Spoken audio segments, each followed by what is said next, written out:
win. Entries start at £2.50. Call 0903 686 3232. Calls cost £2.50 plus your network access charge. Or post your name and number to GB16 PO Box 8690 Derby DE1 9TT. UK only. Entrance must be 18 or over. Lines close at 4 p.m. on the 31st of October. Please check the closing time if listening or watching on demand. Good luck. Miriam, you can't be serious. Scrapping the triple lock on state pensions? Madness. Andrew, we just can't carry on pretending. The numbers just don't add up. We've got to be honest with people. We've got to face the facts. That's what people want. Well, that's what you get on GB News and on Britain's Newsroom. Lively debates, lively conversation. Britain deserves a newsroom that puts the facts and your voice first, and we're not afraid to hold power to account. And each other. So join me, Andrew Pearce. And me, Miriam Gates, for Britain's Newsroom, weekdays from 9:30 on GB News. The People's Channel, Britain's news channel. At GB News, we love to hear from you, our loyal community. So drop us a line at gbnews.com/yoursay. There you can talk to each other and also to the presenters live on air. gbnews.com/yoursay, because GB News is your channel, Britain's news channel.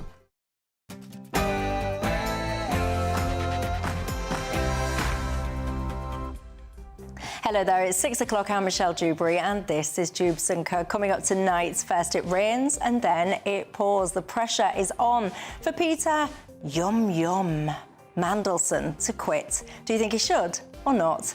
And after a seemingly fairly deranged man horrifically murdered a young Ukrainian woman in the States, I found myself thinking about the schizophrenic Valdo Kalakin, who hacked 2 students to death in the UK and killed another man.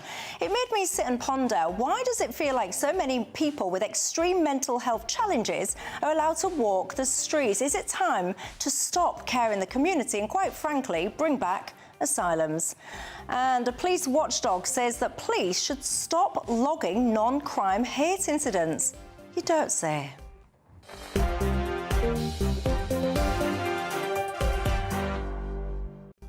I've got all of that and more. And by the way, I think they might have cracked it, you know, this whole small boat crossing scenario. I'll bring you details on that later on. My panel keeping me company, Peter Hitchens, the columnist at the Daily Mail, and Aaron Bastani, the founder of Navara Media. But before we get stuck in, let's give you your 6 o'clock news headlines.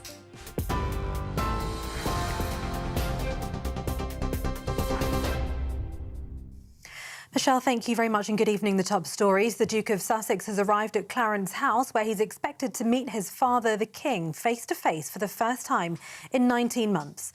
The last time the father and son saw each other was in February last year, when the Duke of Sussex flew to London after the monarch announced he was having cancer treatment.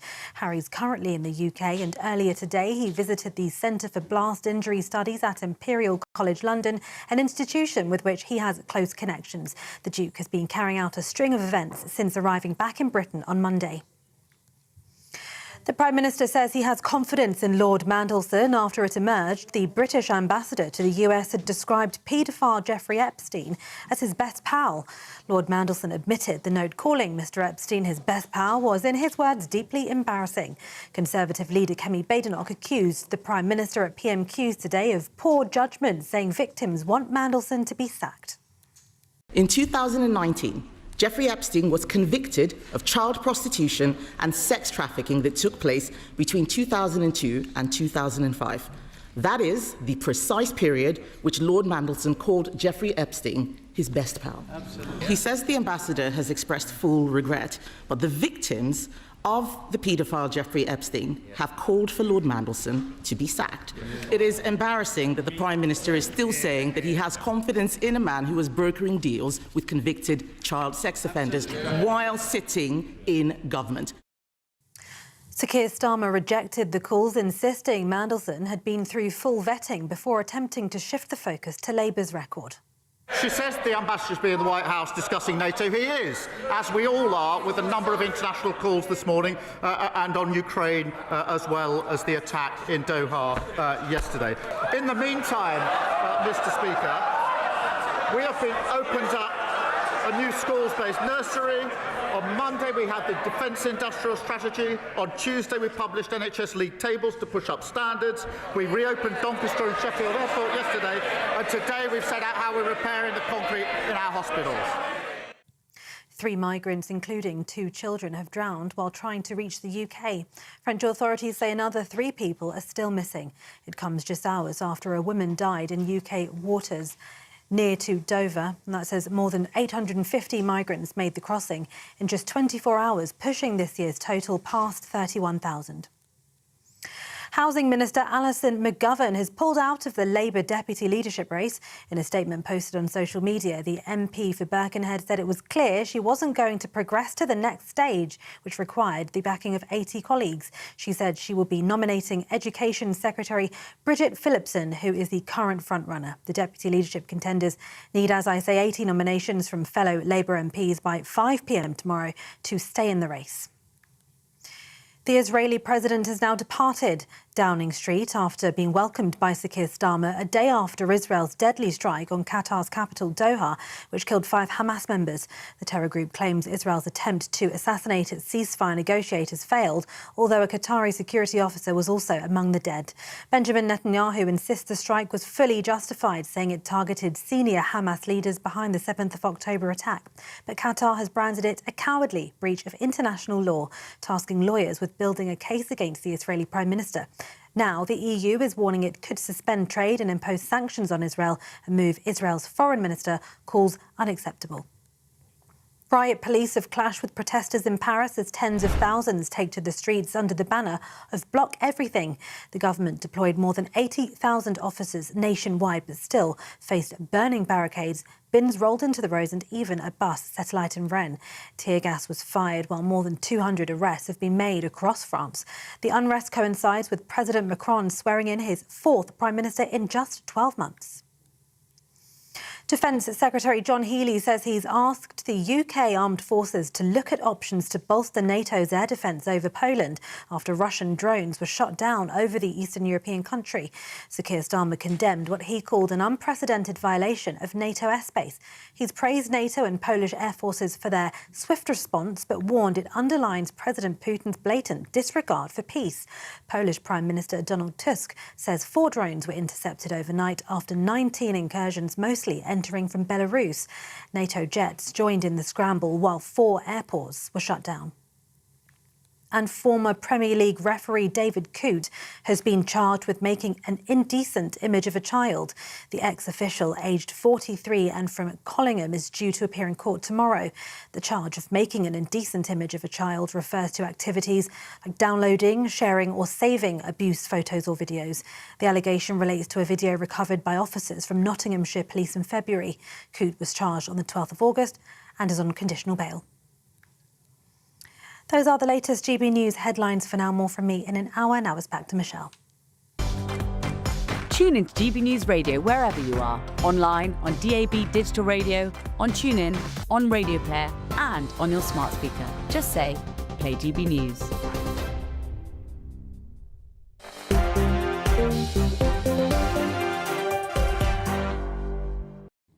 Thank you, Tatiana, and hello, good evening to each and every one of you. My name is Michelle Dewberry. This is Dewbs & Co with you until 7 o'clock tonight. Alongside me, I've got my panel, Peter Hitchens, the columnist at the Daily Mail, and Aaron Bastani, the founder of Novara Media. It's good to reunite you guys. I've not seen you both together for quite some time.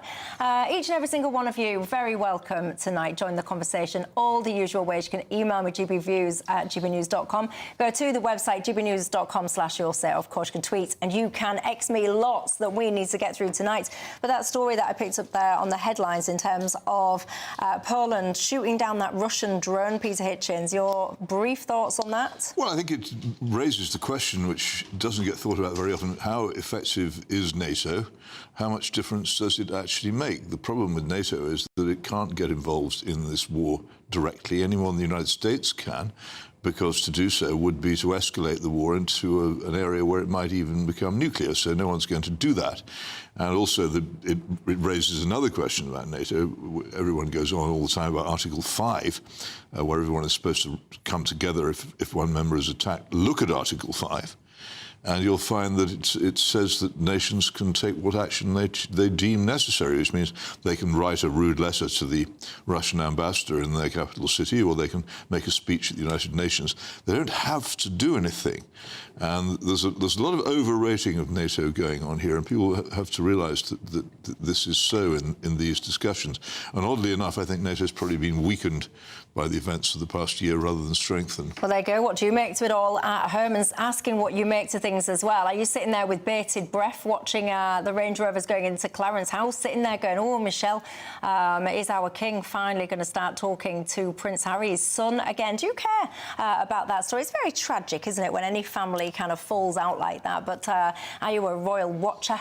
Are you desperately hoping for a bit of a white flag and a bit of a hug and a handshake perhaps coming out of that family home? Or don't you care? Anyway, look, I'll tell you what people do really care about tonight. Lord Peter Mandelson. If you're Keir Starmer, you must be sitting there right now with your head in your hands thinking, how much more do I need to take? Well, of course, this is the ambassador to the United States. It's all been kicking off now because of this so-called birthday book, which we've seen released. I've got to tell you, some of the content in that book are some of the strangest, weirdest things that I've ever seen people write to each other. Grown men behaving like that. How very, very odd. Anyway, there was 10 pages in this birthday book from Peter Mandelson. Very, very, very bizarre. I'll put some of them on the screen as we're talking to you. But it's basically about how they're very best friends and they miss each other and, you know, they're sitting there in their nice houses, yum, yum, and all this kind of stuff. The focus here is about whether or not business deals were done between essentially Epstein, if you like, organised or with a hand in by Peter Mandelson. People are now saying this was the case. It was after all of his kind of wrong information was known, and therefore Mandelson has to quit. Does he, Aaron Bastani? I think he has to quit regardless of whether or not that's the case. This is somebody who in 2002 stayed on what's been called Pedo Island for a week. That birthday book you just saw there a moment ago was in 2003. Other guests who signed that birthday book include a 75-year-old French fashion model agent who killed himself in 2022, who was being charged with rape. There are other stories to come out, many, many more stories. If people are wondering why this is all now surfacing in terms of the public consciousness, it's not because of the bravery of the BBC or Sky News or The Guardian. I'm not criticising our colleagues in the media. This is because politicians in the United States have subpoenaed various information from the Epstein estate, including these documents, much more to come. And I suspect that Mandelson won't be able to last. There are some revelations, I believe, coming out tonight, maybe some more tomorrow as well. And frankly, it humiliates this country that a man who describes the world's most infamous paedophile as his best pal is the ambassador to the United States. In addition to that, I'd also say we've just lost a foreign secretary. He's just been moved to deputy PM. We've had 9 foreign secretaries in 10 years. To lose the US ambassador as well, I really think it shows a government in disarray on many fronts, not just the economy. Well, Kemi Badenoch, of course, you had PMQs today. Kemi Badenoch was going quite hard. It was good to see, actually. She was going quite hard on this one. Let's take a listen to what Keir Starmer had to say in reply. Mr. Speaker, the relationship between the US and the UK is one of our foremost relationships, and I have confidence in the ambassador in the role that he is doing.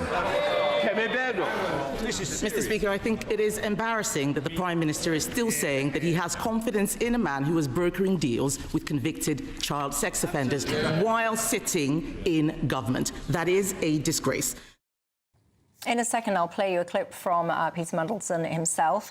Before I do that, though, let's hear from a different Peter. Hitchens, what do you think to it all? Not much. I mean, I'm sure Aaron is right. It doesn't. It's just these things, they don't move me. The conduct of politics through scandal seems to me to be missing the point. I don't doubt that what Aaron has said is correct, and it doesn't seem to be very likely, from what one hears, that he'll survive. But if this scandal does result in his removal as ambassador, is the government weakened? Are we more likely to get a better government in this country? I remember during the Blair years, and sometimes it involved Peter Mandelson as well, ministers got into quite serious trouble and had to resign. But it never weakened the government at all. These are very, very interesting times, though. So let's just assume... In fact, should we hear from Peter Mandelson, actually, before I bring Aaron back in? Let's take a listen to what he's had to say. I regret very, very deeply indeed carrying on that association with him for far longer than I should have done. Yeah, people are always dripping with regret, aren't they, once they've been found out. Aaron Bastani, let's just say he should go. And by the way, I just do not understand how, if you want to be in the upper echelons of society, if you want to help kind of govern this country and all the rest of it, to me, you've got to have a very good moral and value code. And actually, if you feel it's appropriate to start doing deals with convicted or known paedophiles, then there's something quite wrong with you, and I don't actually think that you are fit for public office. But let's just say, fast forward, and he does end up going. Who should replace him? Well, I don't know, and this is the point. I don't think anybody can be as bad as him. And I know what Peter's saying in regards to there's lots of corruption in politics. I should also say there's lots of very good, decent people in politics. And I would argue that Peter Mandelson is probably the most singularly corrupt figure at the top of British politics that I can think of over the last 25 years. He's already had to resign from cabinet twice in disgrace. This is now happening. The story that's coming out overnight, I believe Harry Cole's breaking it with The Sun, is that, and he's tweeted about this already, so, you know, I'm not saying something which is not already in the public domain, is that Peter Mandelson told Epstein, I think shortly, or maybe even during the process of doing a plea bargain, I think it was with the legal apparatus in Florida. I believe he was being, charged in Florida. There was a plea bargain, and Mandelson is saying you need to really fight hard on this. Now, the charges that he was saying you need to fight hard on this, and I think he was saying you need to, basically push back as hard as you can. This was in relation to a 14-year-old girl being molested by Jeffrey Epstein. Yeah, it was in 2008, and basically he'd been done. He was sentenced, I think, to 18 months. That's right. And Mandelson apparently was basically saying, your friends stand with you, fight, and push as hard as you can, basically to try and get a shorter sentence, try and get an early release. So that are the kind of people, ladies and gents, that we are having in our public office. You can be the final say as to whether or not you think Peter Mandelson shall stay in his position. But ultimately, this is the start of it. It won't be the end of it. And I would be sitting with my fingers over my hands, quite frankly, if I was Peter Mandelson, mortified already by what's already come out, let alone what will be coming out next. Look, non-crime hate incidents. Should these even be a thing? And should the police be anywhere near them? A police watchdog says to the latter, no, they shouldn't. What says you?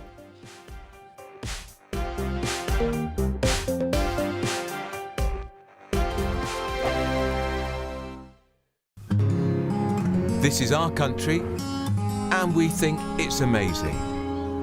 From high tea to the high street, we love it all. Even the rain, we like that too. There's nowhere else we'd rather be. That's why we're here to be the fearless champion of Britain, its voices and its values. Because we are GB News, the People's Channel, Britain's news channel. Westminster's full of talk, but out here, it's the real world. Am I allowed to talk then? No, that's it. This is where it matters, real people and real lives. That's what politics is all about. The fact that Trump made a good start, no. Straight answers, no spin, and just a couple of pints. How many fingers have I got up? About 10. So join me for Lee Anderson's Real World every Friday at 7 p.m, only on GB News. The People's Channel, Britain's news channel. You want to know what's really going on in the corridors of power? Labour don't know what to do with you half the time, and that makes you quite lethal in the chamber. Get behind the headlines with Chopper's Political Podcast. Join me, Christopher Hope, as I sit down with the great and the good of British politics. We'll see where this ruling takes us. These are the stories shaping our nation. Chopper's Political Podcast, available now on all platforms. Listen in and stay ahead. It's Patrick Christie's Tonight, and here we do things differently. It's explaining the absolute madness of this, doesn't it? It's explosive. I mean, this is very good. It's lively. 850. Your government sat there short and it did nothing. It's controversial. And the Middle East has been in turmoil since before I was born. It's everything you need to kickstart your evening. Everyone's had their Weetabix tonight. I love to see it. That's Patrick Christie's Tonight, weeknights from 9 p.m. Only on GB News, the People's Channel, Britain's news channel.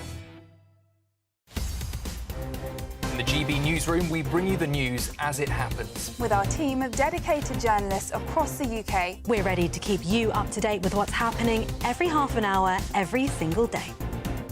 Bulletins here on GB News. The People's Channel. Britain's news channel. 5 hosts, 5 opinions, 5 fearless debates, 5 unfiltered takes on the day's news. 5 reasons not to be anywhere else on Saturday night.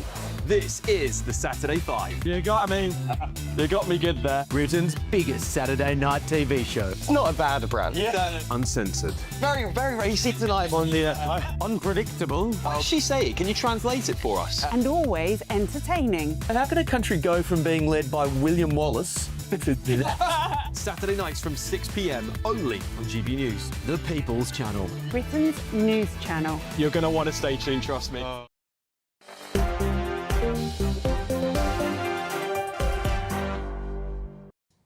Hello everybody, welcome back to Dewbs & Co with me, Michelle Dewberry, Aaron Bastani and Peter Hitchens. Non-crime hate incidents. I mean, what on earth even are these things? They were introduced in 2014. Now, a police watchdog has said basically that the police should stop recording these things and try and separate the offensive from the criminal. Well, that seems like common sense to me. Peter Hitchens, your thoughts? Well, but will they? Every time the police do one of these things, coming and standing on people's doorsteps and arresting them or telling them off for tweeting the wrong thing, it says, this must stop now, and the police go into a sort of scrum and say, well, no, we're looking into it. And then another 3 months later, they're doing it again. They do it because they like doing it. They do it because it's what they think they're for. And until people grasp that what is wrong with the police force in this country is that they don't think that they're responsible for the prevention or prosecution of what we think of as crime. They are a politically correct body of people who think that one of their main functions is policing thought, and they're going to carry on doing it until the day when they're disbanded. And the only solution to it is to train up new proper police forces on the old Robert Peel model, local ones, except in London where you can't have small police forces, and when they're ready, get rid of the existing one, because it's not just failed, it's become a sinister menace to freedom of speech. I have to say, I've been pointing this out now since about 2003, and it's nice to see, 22 years later, 1 or 2 people beginning to cotton on to what's happening, but it is a bit tiresome having to wait. A non-crime hate incident means an incident or alleged incident which involves or is alleged to involve an act by a person which is perceived by a person other than the subject to be motivated wholly or partly by hostility or prejudice towards persons with a particular characteristic. Aaron Bastani, your thoughts? I mean, that literally covers everybody, everywhere, all the time. Well, it's the word perceived that, of course, makes it possible to do anything, because anybody can be said to have perceived something, even nothing's happened. Quite. That's the point. You know, reality doesn't matter, perception. I could currently be perceiving a large rabbit on this table, but it's not there. Well, you were visionary on the police force need to be changed 22 years ago. Maybe another vision. No, I was just watching to see what was going on and reading the stuff, which was available to anybody, but nobody would see it. Oh, the police, they're still a great organisation. No, they're not. I would say this. Get rid of them. Replace them. Only thing to do, they are not teachable on this matter. You know, I'll give you a story which I'm sure many of your audience out there watching, listening, they'll be familiar with this. I know a local business near us, they received several £1,000s worth of criminal damage. Their windows were smashed in. There was CCTV footage. The father of the person who did it said, this is my son. All this information has been relayed to the police. 2 months later, nobody's been arrested. No. The police say, we're getting CCTV from other businesses locally. They list the businesses. This business, which has been affected, contacts those businesses saying, oh, the police have spoken to you about CCTV. No, nothing's happened for 2 months. It's because it was a non-hate crime incident, you see. But that's the point, because, you know, that is not therefore important. They don't care about it. It's not. You might it's tweet not to something do with, and you get 5 coppers at your front door. Well, let's be honest. No opinions were involved, so they don't care. Well, you're all missing a trick, because if you want to get the police out, you just need to say that someone's misgendered you, and they'll be there like a rat up a drain pipe in a nanosecond, it feels like. It makes me wonder whether or not the police seem to be doing this, because this is not a non-crime hate incident, but it's just in terms of police priority. I saw footage the other day of someone being arrested, apparently for calling someone else a muppet. Yes. I'm not even kidding you. I genuinely saw this. I even think I saw two examples of it, actually. But when we are at that stage within society where you're going around knocking on people's doors for tweets, you're going around because someone's called someone else a muppet, this can't be accidental. It feels to me like it is by design. You're right, it feels it is. to me that it's by fear, because you haven't got chops to go and actually deal with the real criminals, tackle the real issues. So you're picking this pathetic low-hanging fruit instead. It's embarrassing. It's not just because it's low-hanging, it's because it is a principal concern. The police were altered, really, at the end of the 20th century and the beginning of the 21st, to cease to be an organisation for deterring and detecting and prosecuting crime, and to be instead a kind of paramilitary social workers policing the borders of thought and behaviour. And that's what they are. And they've become the instruments of Blairite government, which is what we have had consistently since 1997, whoever's been in office, which is all about treating the entire country as a place subject to cultural revolution, in which certain kinds of thought and speech need to be stamped out before we can move on to the next stage. That's what they do. And to expect them to do anything else is honestly like expecting, oh, I don't know, the fire brigade to go around lighting fires. They don't believe that they should be doing what we think they should be doing. They don't, but they do believe they should be doing what they're doing. And I say we have this fuss now over Mr. Linehan and his tweets and the Heathrow arrest, and we'll have somebody else in a few weeks' time, and there will be a great big fuss, and all the newspapers and everybody else who has a platform will say this is terrible, must stop happening. It won't stop happening. The only thing that will stop it happening is if you disband the organisation which is dedicated to doing it. I covered another show on GB News the other day, and we had this former copper. He came down the line and he was saying, and I really agreed with him, and I'm telling you, the inbox was on fire agreeing with him as well. He was saying that old school policing, it used to be you had some, you know, some kind of strong bloke that would take to the street. He looked kind of like he was not to be messed with. He was kind of respected in some part, perhaps feared to some degree in another part. And he was explaining that now what's happened is you've got a load of these kids that are coming in that have studied. So it's all about academic study. It's all about degree and all the rest of it. And he said it's just changed the entire nature of policing to the worst. That was the intention of it. That's what they meant to do. Look, speaking about policing and all the rest of it, let me just very quickly, I need to go to a break in a sec, but did you see the whole situation with the Banksy mural? There was this Banksy portrait that was painted onto the side of the Royal College of Justice. He was complaining, essentially, about protesters and the might in which they were being dealt with. Within, it feels to me like seconds, look what happened then to this mural. The first thing that happened, if I can skip to the next one, was this. There you go. If you're listening onto the radio, it's basically been barricaded off. They were not happy enough with just taping over it. Oh, no, ladies and gents. They put metal screens in front of it. And not one, but two fellas standing there, one of them with his arms folded, making sure that no one got anywhere near it. Then let's look at what happened next. Look at this. Still with the screens. Look at how many police officers is there? Was that 1, 2 or 3? While some other fella busies himself washing it off. I mean, come on now. Come on now. I don't know if you can even see the outline of it now. All we've got now is a big outline. But again, authority is protected. The only people in this country who experience serious protection from the state now are politicians. You go to the Houses of Parliament, they're crawling with police officers. Of the sort you never see anywhere else. And the same, of course, is true of the judicial system. They're surrounded with the defences which the rest of us can no longer call upon. Indeed. And that's another feature of a dictatorial or a nascently dictatorial state. The police become the army of authority, not the army of the people. Well, meanwhile, of course, over the pond, I look on with jealousy and awe, me, because you've got people like Donald Trump essentially putting the equivalent of the army on the streets in Washington to clean up those streets. He's having absolutely none of it. So I wish that we had something like that in this country. But anyway, look, coming up tonight... You want the army on the streets of London? Me? Yeah. I would absolutely be delighted... You be careful what you ask for, is all I to see a tough military force on the streets of Britain. That I would pay money to see these moronic kids, for example, who seem to think that they can get their phones out, go into the likes of Greggs and help themselves. People who walk around thinking that they can intimidate and bully and harass women on the streets. Do you not realise the politically correct revolution has gone through the armed forces as well? Well, I don't know. Do you think we should have military on the streets? Absolutely I always have. say it's very good for this country that I'm not in charge, isn't it? Coming up tonight at 7 o'clock, there is a massive treat for you guys at home. Get your popcorn ready. Immigration, the great debate. Not 1, but 2 hours special tonight, hosted by Nigel Farage. I can tell you right now, you will not want to miss that. Coming up, did you see that absolutely horrific murder in America? That guy who then, just for no reason, slashed and stabbed at the throat of that Ukrainian woman. Why?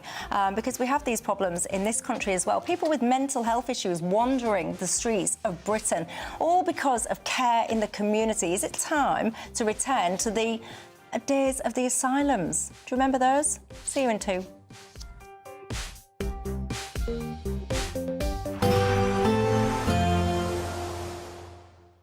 Ready to soak up that holiday sunshine? Won't we need some cover? No worries. All sorted. All Clear Travel Insurance sponsors GB News Travel Destinations Forecast.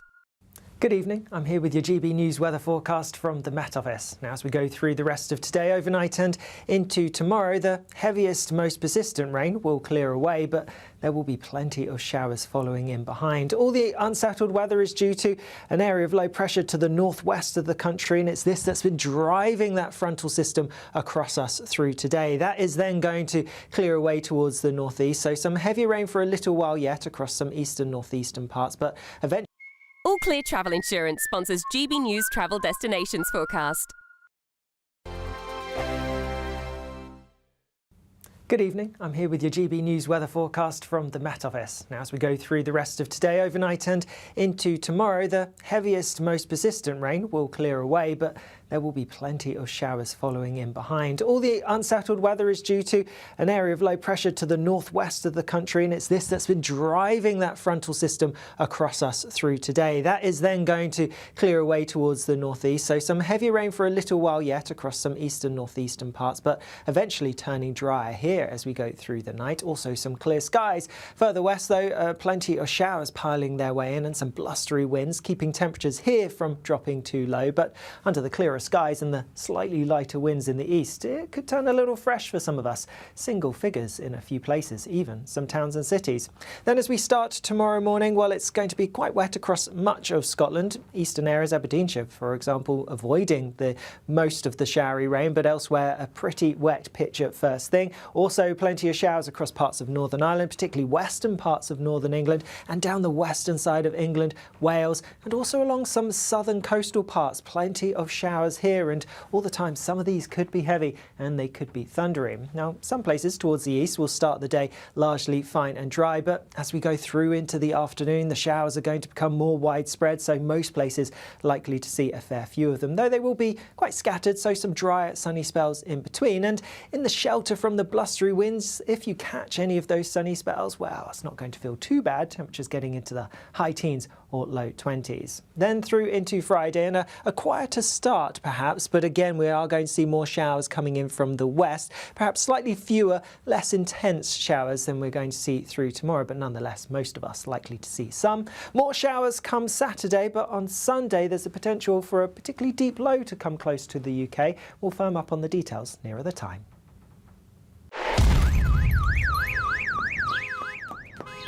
Crash Law 24 sponsors GB News Traffic and Travel Report. Good evening, this is the latest AI travel news from GBnews.com. The M57 northbound between junctions 2 and 3 faces disruptions due to an accident. The M9 near Keir roundabout has a broken down vehicle causing delays. The M23 southbound in Surrey deals with a police incident, closing 2 lanes. In Northamptonshire, a vehicle incident affects the A45 eastbound exit slip to the A509 south. Congestion on Hertfordshire's M25 clockwise between junctions 21A and 23 causes a 30-minute delay. On the trains, expect disruptions on Great Western Railway between Westbury and Castlecary and on London Overground between Stratford and Clapham Junction. For more travel news, go to gbnews.com. Crash Law 24 sponsors GB News Traffic and Travel Report.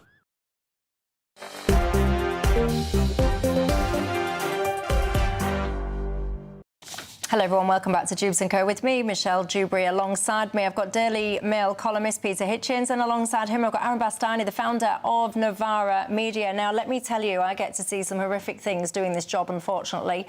But one of the things that I will never unsee is genuinely one of the most horrific scenes I've ever had the misfortune of seeing. It was the 23-year-old Ukrainian woman minding her own business in the States, riding on public transport. This guy who was literally sitting behind her. If you've not watched it already, I mean, obviously the graphic stuff I'm not going to show to you because, you know, for obvious reasons. He just jumps up and he just starts slashing at this young woman's throat. She goes on to die a horrific death. She bleeds out, basically, on the floor of that public transport. Don't even get me started, ladies and gents, on the fact that there were about 5 other people on that carriage that basically just looked the other way. And I've never been in that scenario, but I really genuinely hope that if I ever see a young woman getting stabbed in front of me, I really hope that I do more than literally just sit there and pretend that I never saw anything. But anyway, apparently it's been claimed now that that guy has schizophrenia, and it made me think back to this country. You've got Valdo Calican, for example,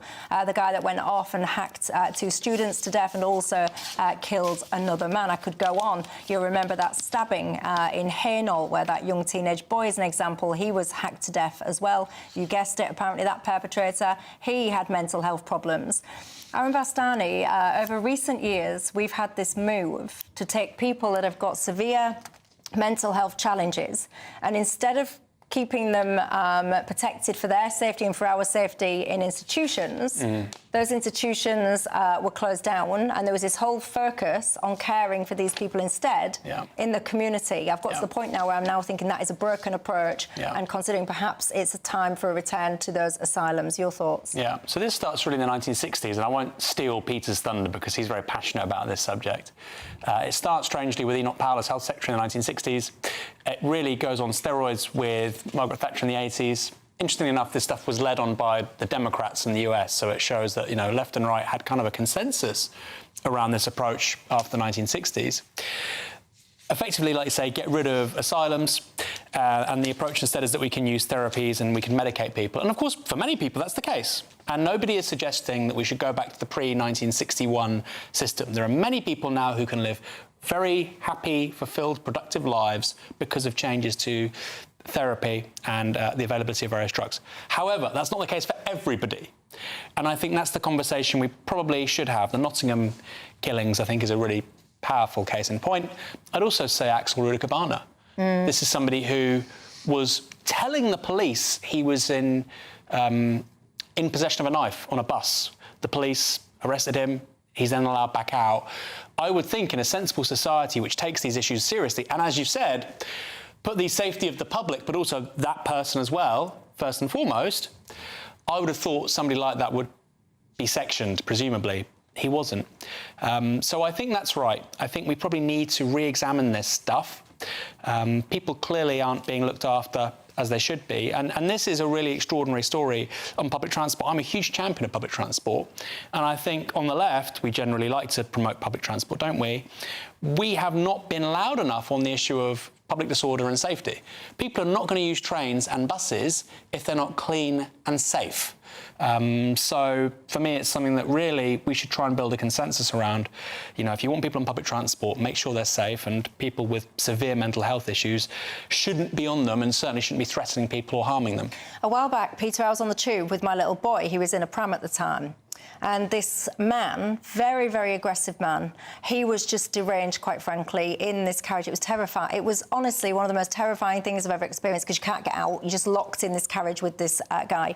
Anyway, when we did get out, cracked on with my day, and I went on Twitter later on and I said, what an awful experience I just had with this madman on the tube, threatening people, being erratic, being violent, being aggressive. So many people were outraged by my use of the term madman. They seemed more outraged by the fact that I might have offended this guy than they were at the fact that this guy was basically terrorising people, including women and babies, on this tube. Yeah, there's a great coyness about reporting this. There used to be, I think, a fairly regular survey of it, which I think has now more or less ceased because the people were upset by the supposed stigmatisation of saying that quite a large number of people in this country are killed each year, in this country country, haven't even reached Charlotte yet, are killed by people who are mentally ill, because they say this stigmatises all people who are mentally ill, most of whom, of course, were never hurt a fly. And the trouble is, we by getting so sensitive, we conceal from ourselves a major problem, and part of the reason for it is, as Aaron has rightly said, that it's almost impossible, and this very much often involves the families of the people involved. It's almost impossible for them to get the state to give them residential mental treatment of the sort which they need, and instead they're put in bed sits and told to take drugs which they don't take. Yeah. And we know what then happens, and it is catastrophic. The cost of re-establishing the network of residential mental hospitals, which was destroyed after the 60s in this country, the United States, would be huge, and that's why governments don't like to talk about it and don't keep much in the way of statistics about this kind of thing either, and it's not talked about. But let me just quote from the BBC report of the alleged killer in this case. He was suffering from mental health issues, and his mother told the local TV station she'd sought to have him involuntarily committed to a psychiatric hospital after he became violent.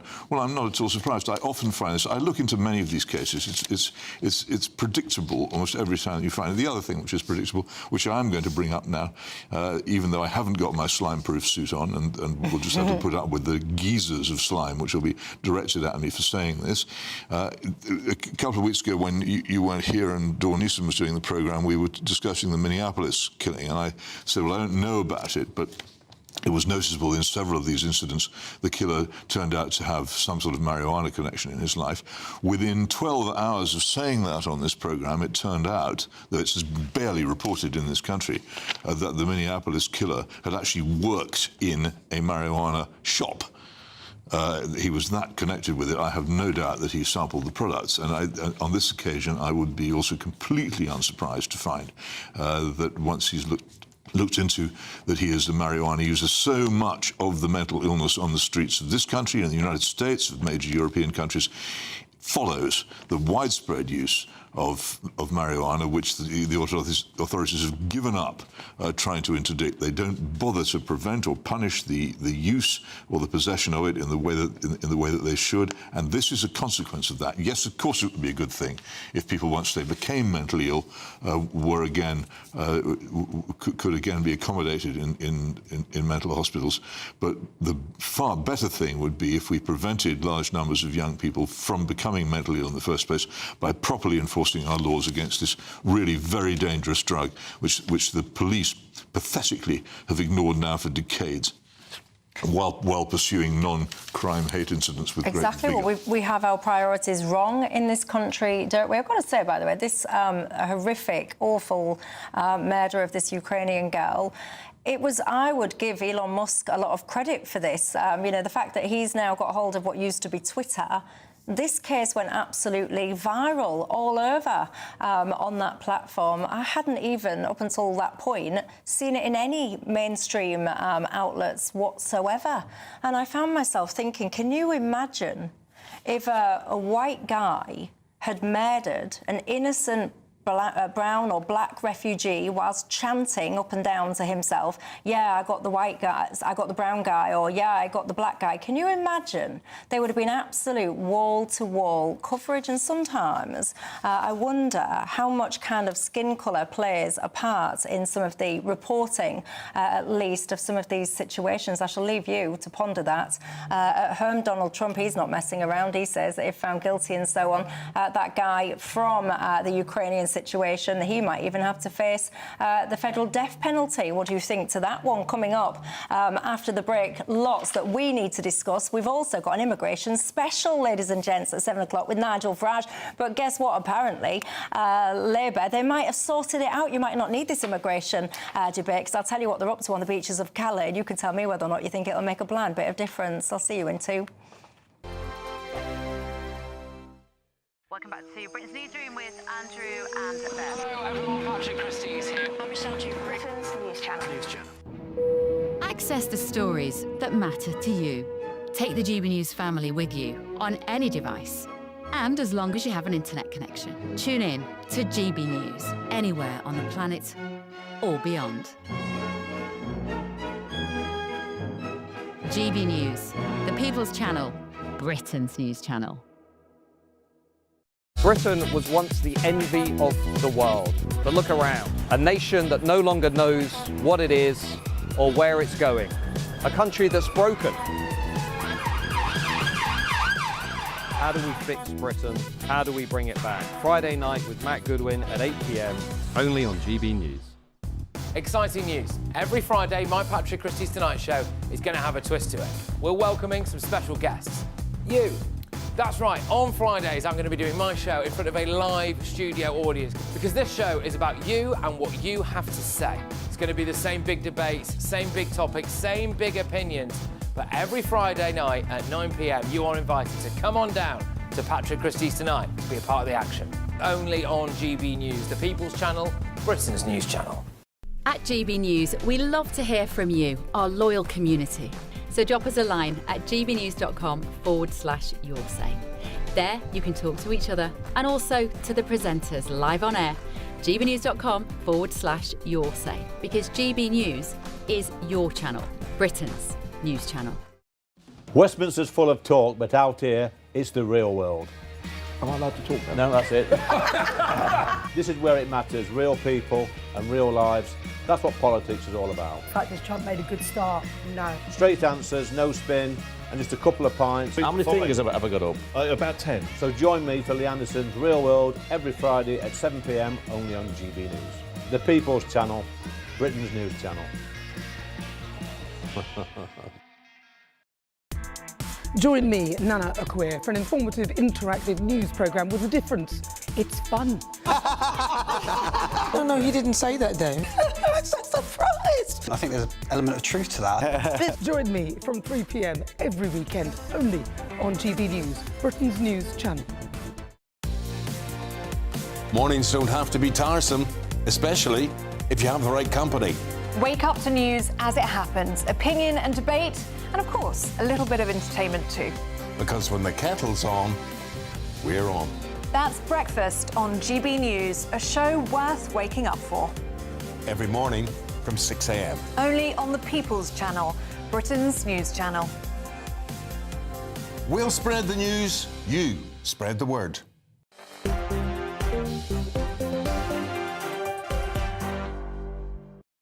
Hello everybody, Michelle Dewberry, Peter Hitchens, Aaron Bastani with you till 7, and you guessed it, Peter, you've upset everyone. I've got so many people getting in touch saying, tell Peter to get real. Not everyone that smokes cannabis goes on to create and do cannabis. Who smokes cannabis did. I said an awful lot of people who kill people are long-term marijuana smokers. That is the statistic to us. If you say that's not true, then you're simply lying your head off and ignoring an important social, political and criminal truth. Helena, so stop making excuses. One of my viewers, Helena, says, I completely agree with Peter Hitchens on this. Our friend's son used cannabis since he was 12 years old. He went on to violently attack his sister. And in the end, he was diagnosed with schizophrenia. You know, the bit that I didn't tell you, I forgot to mention this bit, blew my mind, this did. The guy that I've just told you about in America that hacked to death that Ukrainian lady, you'll never guess what people went on to do, ladies and gents. Honestly, I despair. They went on to do fundraising, you know, crowdfunding. They went on to do crowdfunding for the guy, for the actual man. Anyway, the platforms involved actually shut those down because they said if you're, you know, charged with a violent assault or anything, you can't have a fundraiser. What kind of person? What is wrong with you upstairs that you would watch those kind of videos and think to yourself, I know what I need to do. I need to raise money for that fella.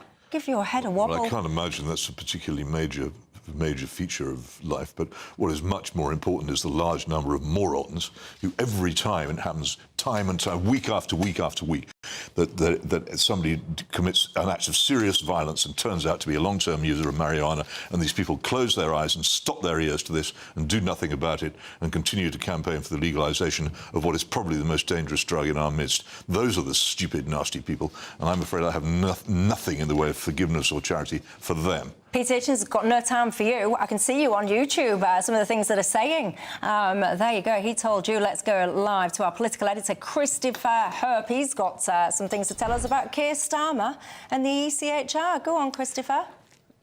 That's right, Michelle. We all knew, of course, Sir Keir Starmer is famously a human rights lawyer. He cut his teeth on human rights law as a barrister before he became the Director of Public Prosecutions. What isn't so well known is he wrote the book on it. Here it is.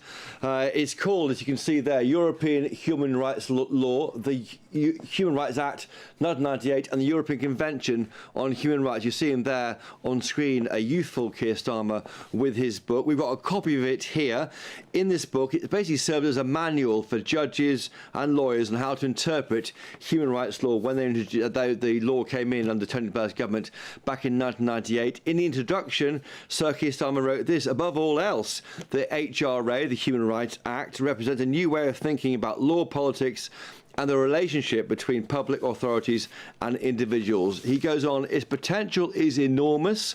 Its effectiveness depends on the combined willingness of all of us to approach decision-making from a human rights perspective. Now, why this matters is this. The ECHR, the European Convention on Human Rights, in this country, the Human Rights Act, that is being used by people not to be returned to where they've come from. Illegally arrived migrants are using what's called Article 8 of this ECHR, to right to a family life, right to a private life, to frustrate attempts by the government to send people back to where they came from. Now, the government, the Labour government, says it's looking to tweak and change Article 8 of the Human Rights Act. We've heard some strong language from Shabana Mahmood.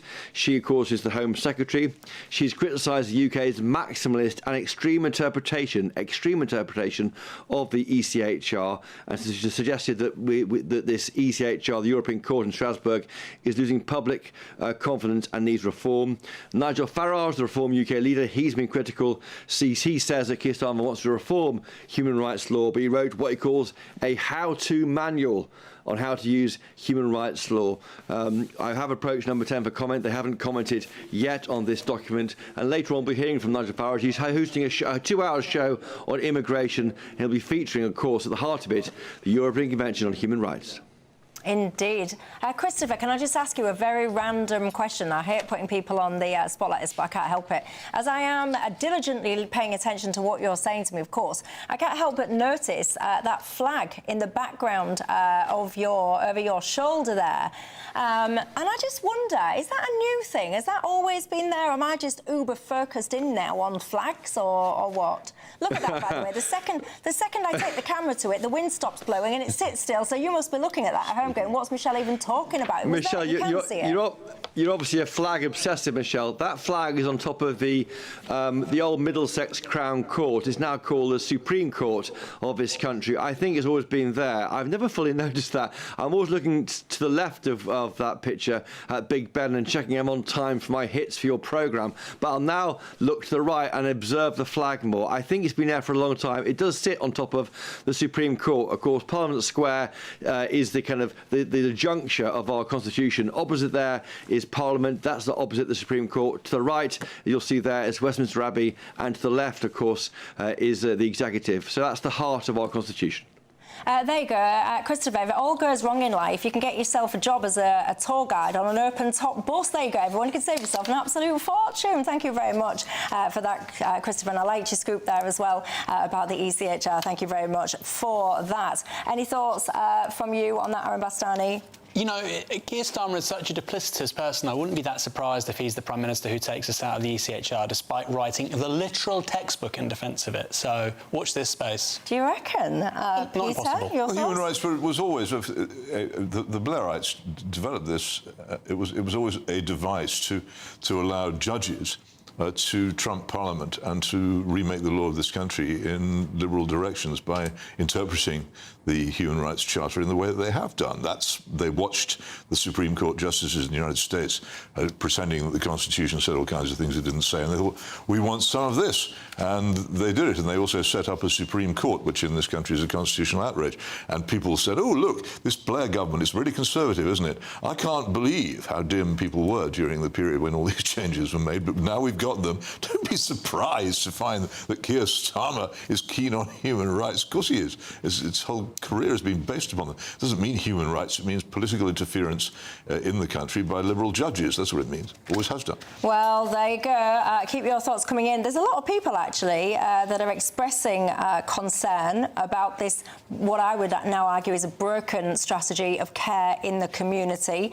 Many people as well flagging, Michelle, is a combination of we don't have enough mental health beds anymore, we don't have enough mental health specialists, people can't get access to it, and so on and so forth. Ivy has said, Michelle, have you been in some parts of London recently? It's like a zombie apocalypse. I've got to tell you, that's not just some parts of London. I can tell you that for free. Look, coming up after this programme, you've got not just a 1 hour, but a 2 hour immigration special with Nigel Farage. But let me tell you this, you know, because there might be no need for it, because the Labour Party, you know that they're very passionate about trying to stop these absolutely gigantic boats that I don't want to call small ones anymore.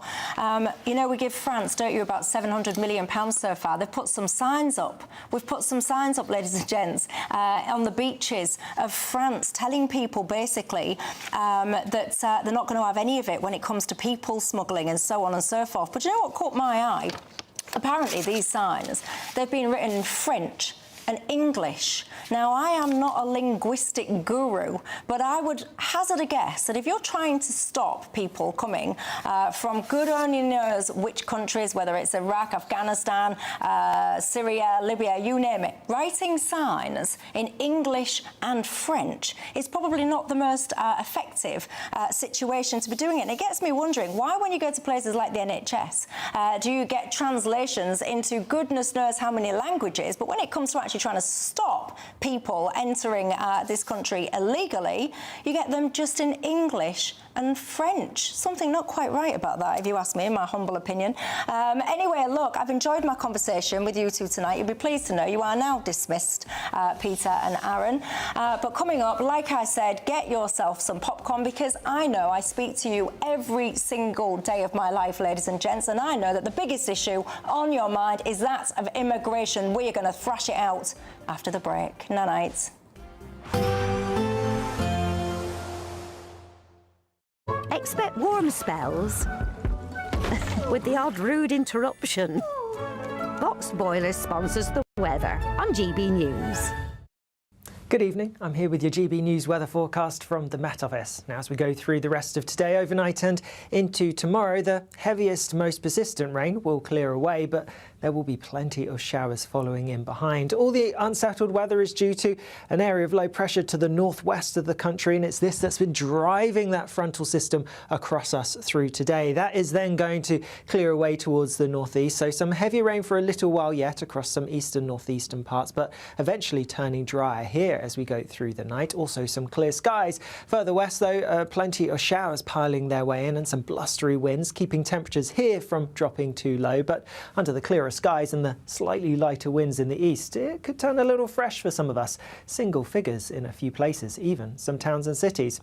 Then as we start tomorrow morning, well, it's going to be quite wet across much of Scotland. Eastern areas, Aberdeenshire, for example, avoiding the most of the showery rain, but elsewhere a pretty wet pitch at first thing. Also plenty of showers across parts of Northern Ireland, particularly western parts of northern England and down the western side of England, Wales, and also along some southern coastal parts. Plenty of showers here, and all the time some of these could be heavy and they could be thundering. Now, some places towards the east will start the day largely fine and dry, but as we go through into the afternoon, the showers are going to become more widespread, so most places likely to see a fair few of them, though they will be quite scattered, so some dry sunny spells in between. And in the shelter from the blustery winds, if you catch any of those sunny spells, well, it's not going to feel too bad. Temperatures getting into the high teens or low 20s. Then through into Friday, and a quieter start perhaps.